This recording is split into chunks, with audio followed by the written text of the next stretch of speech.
Ms. Russlynn, it really is an honor to participate in this fantastic event. I understand that it's been quite extraordinary, and I hope that you have learned as much as you no doubt have shared. I hope today that I can give you a little overview of the work that we are doing in trying to, we say, earn a movement. That is to rethink high school. I'd like to walk you through a little bit of the data that gave us an impetus and a reason to push so hard on this notion of high school.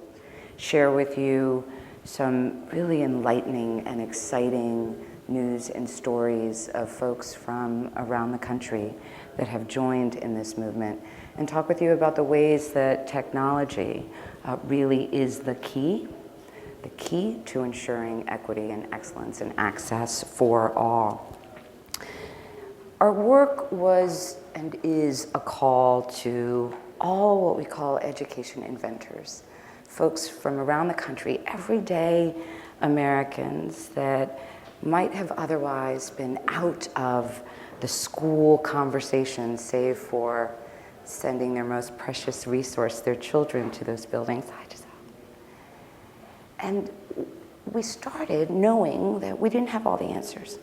That when we look at the seemingly intractable problems facing our school system, not the least of which is our standing in the global economy, where we're now 27th in that universal language of math, and that's against developed and developing countries, where no matter how we slice our data domestically, it is quite clear that African American and Latino young people perform at about the rate of their white counterparts at 13 years old. What I'm talking about is high school students, those African American and Latino young folks that have made it to the end of high school and where they're performing by the time they do graduate. We're looking at about a 4-year difference in learning. That's the size of our pervasive achievement gap. In other words, what is the point of high school for far too many of our young people there? Perhaps these data portend the most sobering news for me. And that is that although this achievement gap that is hobbling far too many of our young folks is one that every day we wake up to try and confront and erase, across the board, the notion of the American dream, this land of opportunity for all of us, is waning. Upward mobility in our country is starting to become a pipe dream, right? When we look at the size of the wealth gap, when we look at data across generations, when most of us were coming up, we knew that with a little bit of hard work, with access to great schooling, we could do better than our parents. We look at survey data everywhere today, and it's quite clear that most of us in our country, over 75% of us, don't believe that our kids will do as well as we, right? The notion of this being the land of opportunity and that feeling of excitement and hope is waning across America. Now, when we look at those achievement gaps, we step back a little, right? Because the data that are correlated to race and poverty, what we have to remember is that correlation is not causation, right? It's not how much money my family made. It's not that I'm a first-generation American. It's not the color of my skin that causes the achievement gap. It's a lack of opportunity and lack of access. We take the kids that need the most from our public schooling and we give them less of everything that we know makes a difference, right? Especially when it's those most important courses and skills that we'll need, right? Across America, where you're looking at here in this final slide, is that only about 50% of schools even offer rigorous mathematics or physics or chemistry. The majority of the schools in this country don't even provide those courses to kids in those schools. The thing that matters the most, the access to a high-quality instructor in front of the classroom, poor kids and kids of color across almost every system in this country are far less likely to get access to great teachers. And yet we're doing this in a system where today's students, 65% of them will have jobs that don't even exist today, right? The world has changed around us. So with these data in mind, we set about knowing that while the best evidence of high school transformation didn't seem to work, the infighting among adults in the system, we are always, as you know, pointing the fingers at one another about what works and what doesn't. And the notion of what's in the best interest of students and designing systems around students has also waned. So we asked, could we rethink this one of the most largest public systems in the world? Paint me a picture of what your ideal high school is. It's a good question. I hope that we create thinkers and not rote learners. Understanding how to motivate kids, how to keep them engaged. Everyone is given a fair shot. It should be a place where you can learn anything. High school, in a lot of ways, is more important than college. We have to make changes. We have to make changes. Seriously. Hey, America. Do you remember when we were in a race to get to the moon first? You probably don't because you're too young. Long story short, we totally put a dude on the moon. It was epic. This is the reminder that we need to shoot for the moon again. While American public high schools have remained mostly unchanged for 100 years, other countries have invested in innovation, and now we're lagging behind. So what's the capital of India? Capital of what? India. India? Yeah. Did you learn how to think in high school? Critically think? Yes. No. If you're spoon-fed things, you can regurgitate it, but we need to learn to innovate. New Delhi? New Delhi? Yeah. Did you just look that all up on the internet? Yeah. Yeah. We're having a competition to reimagine high school. And you're all invited, every city in town, every educator and innovator, every CEO, every parent, every student. So come on, America, together we can do this. Let's rethink high school.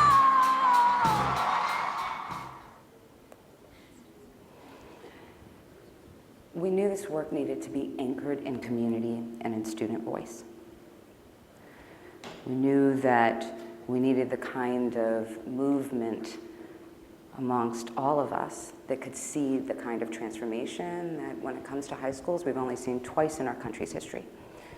Right after the War of 1812, when we decided as a country that the notion of higher education, high schools, was more than an individual good and more than something that was what some folks needed to succeed in life. We made it an individual right. And then at the turn of the 20th century, as we ushered in the Industrial Revolution, we transformed our high schools again. And in both instances, it was the people that made it happen.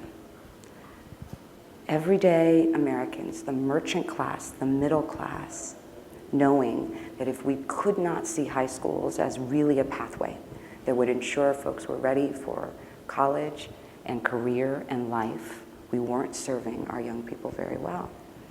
That happened about 100 years ago as we ushered in the Carnegie Unit, as we moved to a time-based system, and we've been stuck there ever since. We often say that in that same period of time, we've moved from a Model T to a Tesla, a switchboard to a smartphone, but our high schools look almost exactly the same. That's what makes this a design problem, not just a moral imperative, not just an economic or demographic imperative, but a design problem. We wanted to flip conventional school design on its head and ensure that the mission of schools, a new system of high schools in preparation for college and career and life, held students at the center. Their needs, their wants, their desires. So we set about asking, what if we really, really listened and heard young people and their dreams and their visions?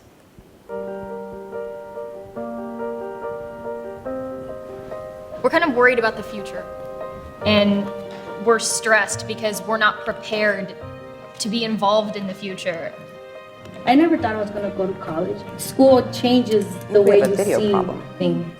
My intended major is going to be political science and or criminal justice, and I want my career to be in a lawyer. In the future, I want to own my own business, animation company. Something I'm really wanting to do is architecture, and that's kind of what my heart desires. I intended to major in molecular biology and a minor in French. And I would like to be an OBGYN. That would probably be number one, to actually build a relationship with my teachers and my teachers to build a relationship with me. I had people that would actually sit down with me and listen to what I had to say. It started to develop a stronger personality in me because my voice mattered. Someone with a job outside of the education system can help steer you towards a career path that you might want to do. Not everybody learns the same way, so you may feel ignorant or stupid, but it's not that you don't get it, it's just that you don't get the way it's being taught. So obviously either you need to pick the student's brain, why, or you need to give them something that will interest them. If the community in the school was set up in the way that we all agree about, by the age of 18, we will all know where we will be headed in life. Any successful person will tell you that I failed 100 times, and then that 101 time is when that success happened, right? If you don't have that ability to fail built into your education paradigm, you're not going to become a full human being in my eyes. This idea of mutual respect needs to be fostered from the moment that we enter the education system. It's one thing to sit there and let a person talk about what they want, and there's another thing to actually act on it. And I think that if students were given a chance to express the voice that they have, that we will have a more innovative learning environment. We want this for our school, community, like I said before. You know, it would be just an amazing thing. Faces are gorgeous, I promise you. But I think I'm stuck. I'm stuck. It won't let me forward. Okay. Apologies for this. I feel like now is where we open it up for questions midway. Or expertise.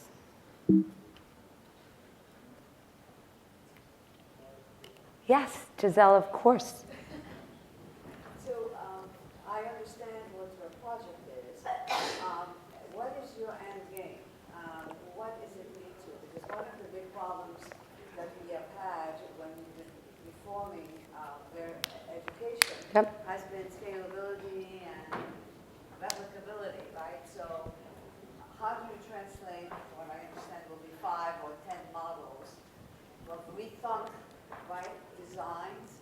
How will that affect the rest of the high schools in this country? Well, for us, those 5, 10 miles, the reason Giselle says 5 or 10 is because we started with 5, right? The idea was that if we could seed and help manifest over a 5-10 year journey, right? We're not looking for super schools. We're looking for schools that we will embark on a journey to become super schools with. That if we could have 5 or 10 lighthouses that could provide the kind of seeing is believing evidence for transforming the full system, then we could help replicate and scale them. That was the theory, not unlike lots of competitions and work to find these great models has happened in the past. What we didn't expect to happen so soon was the notion of the move. We have 40,000 people, as you'll see in a moment, if we can get the tech glitches sorted, 40,000 folks that in 6 months have signed on to be a part of this movement. We've seen transformative policies, a state policy that is on the governor's desk in Maryland to allow folks, just as one example, to allow folks to replicate and scale the XQ model that they're still competing to see if they win. We have seen over and over again on social and in conversation that folks are going to do this work anyway. So the idea is certainly to help make these schools, to be in it with them for the long haul, to showcase and open source all of the learnings every step of the way, and ensure that anyone interested in this kind of transformation can replicate and make it happen. But this idea of competition sometimes, always really, is anathema to a movement in many ways, right? You're looking for the best at the same time as we're trying to grow out and engage as many folks to be a part of it. You, Giselle, have been in this movement for a very, very long time. And I think we've actually had conversations in the past where we say always that we need the people behind this movement, right? The stakeholders. We need the people. It gets wonky. It gets adult-oriented fights. It gets group-oriented fights. And the most organic stakeholders, right, the consumers of our public education system, are far too often out of those conversations. Our goal was to make sure that we were empowering folks with the right information and helping them act in their enlightened self-interest, to become change agents in their own community, to think through the notion of system transformation in very unique and different ways. The things that have been our fights, right? These ideas, the idea of teacher evaluation or assessments, right? Standards. Those things that have been we have spent the last decade of ed reform fighting about those things, if not longer. Those things actually become a floor in this new world where 65% of the jobs that kids will have don't even exist today, right? We are looking at a transformed model so that we bust through all of the obstacles that have caused the infighting to date, right? So while in the short term, we think it's actually not just 5, not just 10. We think there are hundreds of ideas from these amazing applications that we've received so far that need to be seeded. But we also know that their success, while hugely important, and they will transform that notion of seeing is believing, they will transform recalcitrant belief systems about what's possible. We also have to empower folks to be change agents, even if they aren't doing a big super school right now, right? Yes? In the audio track, yes. I heard a lot of students talking about wanting to have more voice, more choice in their high school program, which speaks to personalized learning, which is something we're talking about at this conference quite a bit. So to what extent are you seeing that as a key sort of on-ramp to this kind of transformative high school program? I'll show you in a second. I think, without a doubt, it's the notion that, look, technology is what makes personalized learning even possible. The notion of meeting kids where they are and getting them to where they need to be is part of that foundation and floor of the work. Too long, and Eric, I've had the pleasure of watching your career for a really, really long time, right? Principal in Napa, now assistant superintendent in outside of Minneapolis. That it's the time has been fixed in our system, right? It's standards that's been variable. What we teach to whom is what is the true cause of the achievement gap. And we make lots of decisions along the way that some kids are going to learn less, some kids are going to have less access to the learning itself, and some kids are going to have more.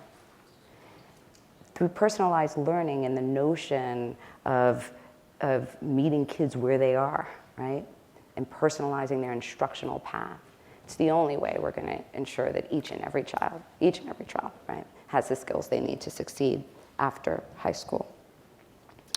I could show you those faces, or we could keep going. I'm going to keep going for purposes of time. The words, though, of what those young people share, I will tell you that we've been around the country just listening to them. We've taken, as you saw in part of the video, we're collecting community of voices and testimonials in a StoryCorps cube. But in every one of those cities, We're sitting and we're speaking and listening and hearing young people. We've collected over 2,000 testimonials to date. And I have to tell you, it blows our minds. It blows our minds.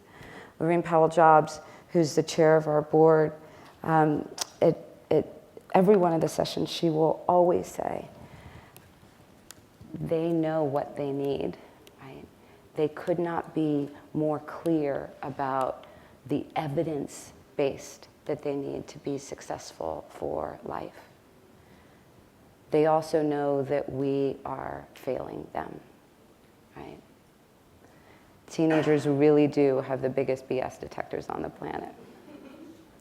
And while we know that systems need to be designed around them, we also are confronting a place, Eric, you know this probably better than most in your experience in Napa, where too many of them have low expectations for themselves. Too many of them don't see an out, don't see a pathway, unless they are agents of their own learning, right? And that's when we say flip conventional school design on its head, ensuring that young people and their families are agents of this change and agents of their own learning, to think in this new definition of XQ.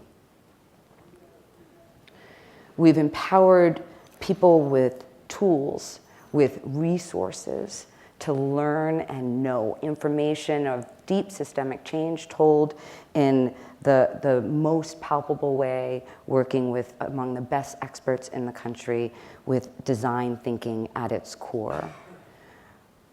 It's not something you can do in one instance. We are constantly trying to continuously improve ourselves and our own feedback loop, constantly ensuring that the best and newest and latest resources, that the most rigorous of information is provided to the applicants and the teams.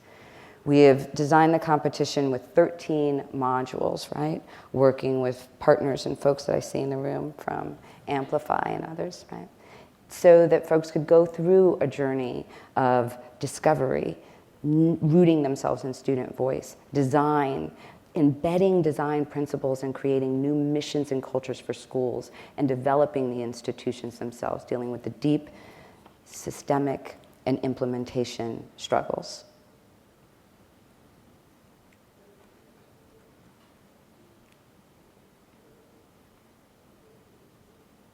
Tried to make these interactive. Here's also without technology, it couldn't happen. Now we started with a concept, asked folks to think big about those big ideas. We received nearly 1,500 of them, representing about 10,000 folks that came together to self-assemble in teams and apply.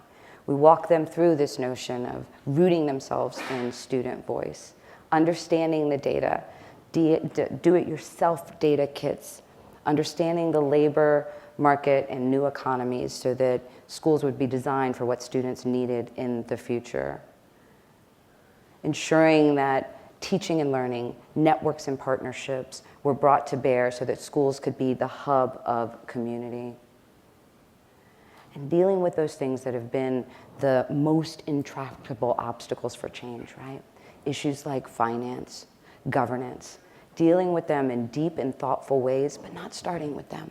Too often in school design, we start with these restrictions. We don't end with them. The communities that have joined in, it's stunning. 59 different occupations represented, from engineers and artists, educators, about a fifth are educators, service workers, people in everyday folks in towns and neighborhoods across the country. So, with this information, they had 4 months to do the first 2 phases of this competition. What we saw was We've been working remarkable. for 4 long months on our XQ Super School application. Are we ready, team, to submit? Are we ready? Yeah! 1, 2, 3!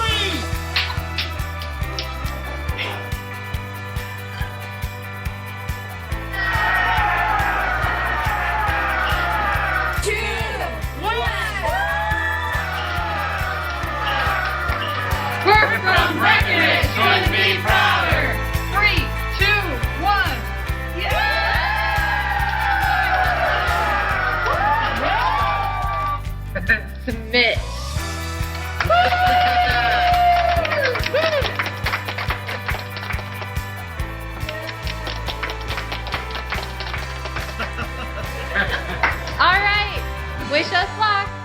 gosh, it's taken a minute and I'm so super excited. What? Good job. High five, baby. This is for your future and our future and Emma's future and the whole world's future. 5, 4, 3, 2, 1.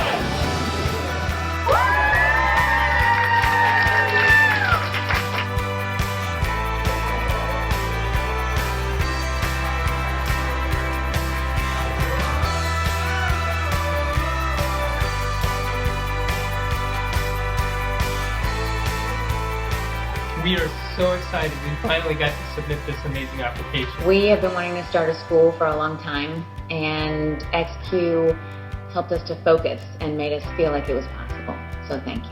I feel like every moment in my professional career has led to this moment. If I don't get this, for instance, if I don't get this grant, I'm going to make these changes. We're going to make changes. Changes have to happen. We're going to put the work in anyways, and we're going to come up with something.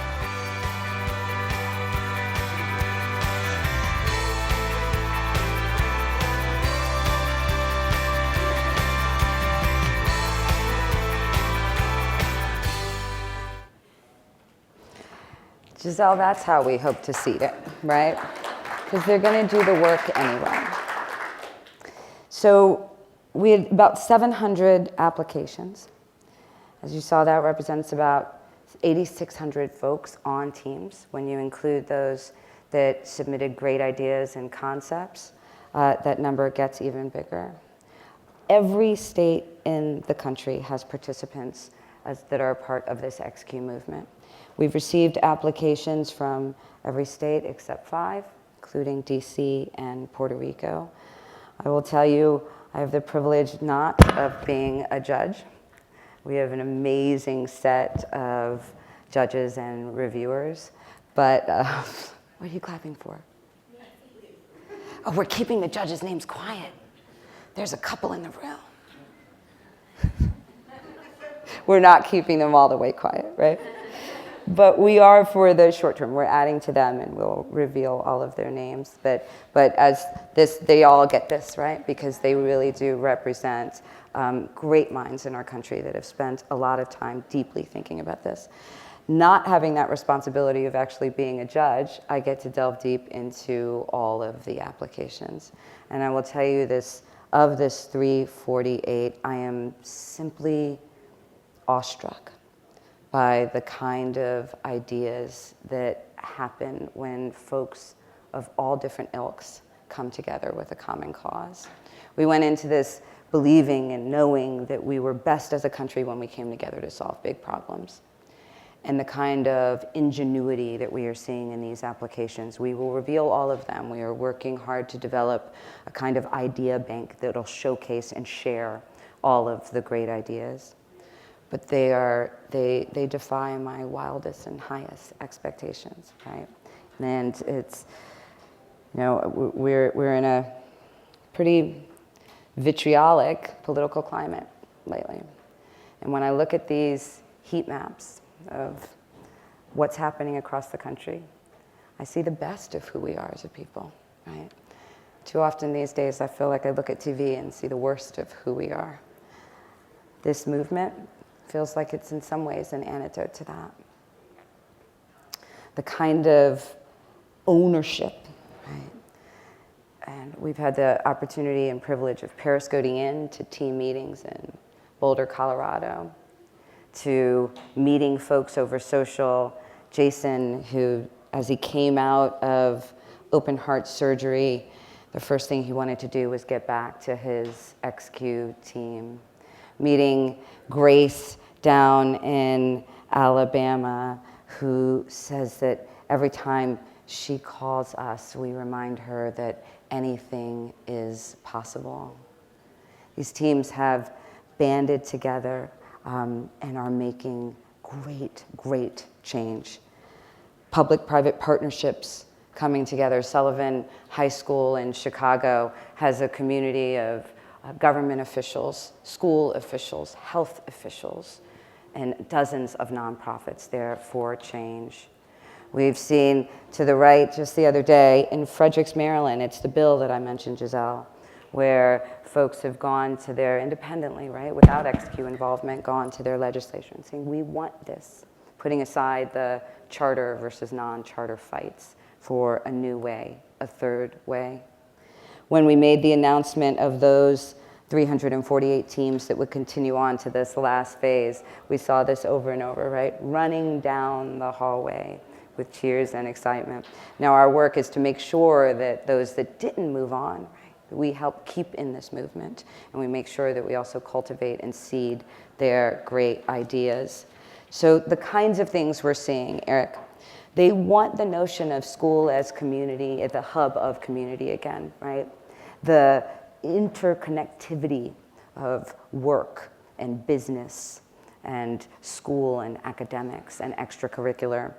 They want learning styles that engage them to master the content, that are broad-based subject and applications, right?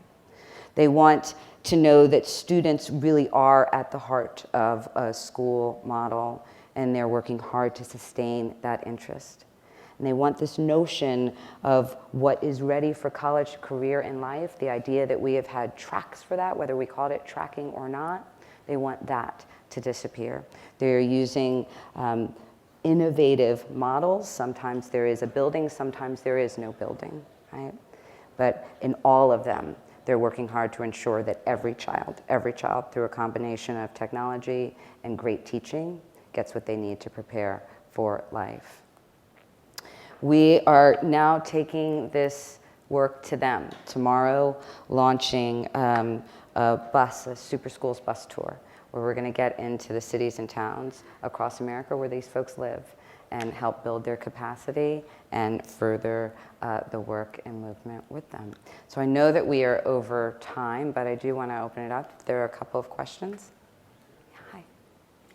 Byron Davies from the Phoenix Rising Super School Project.